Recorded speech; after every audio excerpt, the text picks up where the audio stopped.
Kasama kita dun sa susunod. Sinabi mo yan, ha? Sandali lang, ha? Saka lang. Sige. O, boss. Huwag kayo masyado mag-iinom, ha? Nasilo ka din, Ludwig, ha? Pare, kung kasing ganda at kasing sexy ni Sweetas, okay lang eh. Baka naman hindi. Ayun, nan-surpresa namin sa'yo.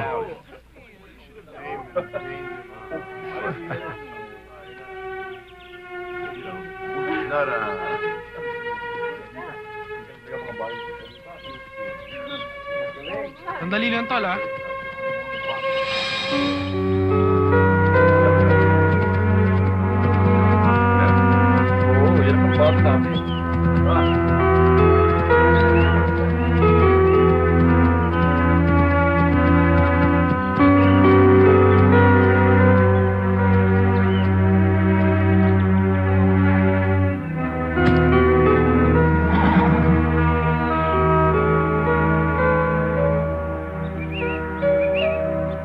Happy birthday.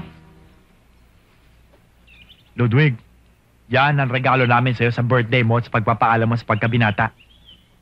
And you could take her home anytime, of course. Go. Mga tol, uwi mo na ako, ha?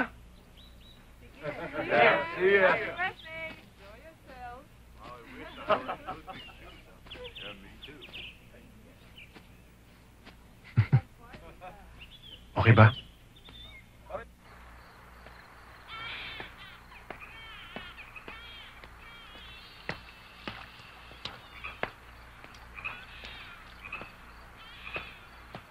Angela, ano bang ginagawa mo rito? Kanina pa kita hinahanap, ah. Gabi na. Halika na matulog. Mamaya magising pa si inay. Hanapin ka pa nun.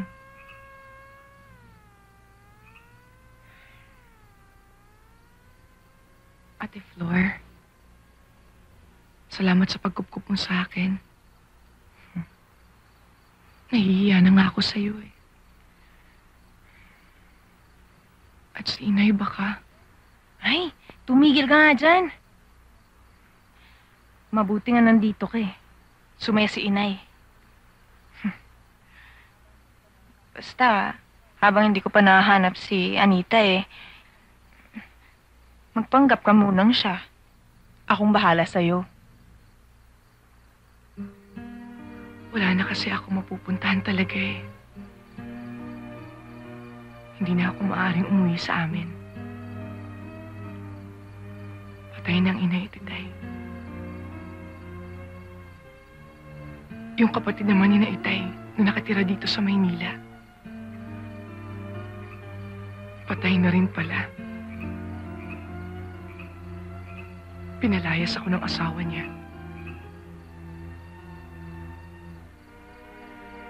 Nag-iisa na lang ako.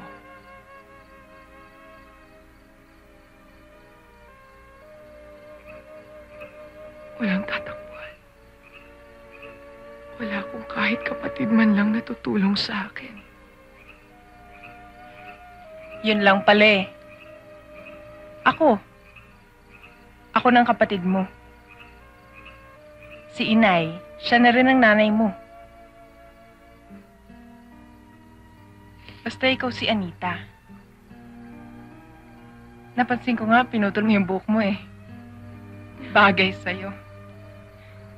Kamukhang-kamukha mo na talaga si Anita. Siguro totoo yung sinasabi nila, no? Meron at meron kang kamukha sa mundong ito. Tama na yan. Halika na. Tulog na tayo. Tara.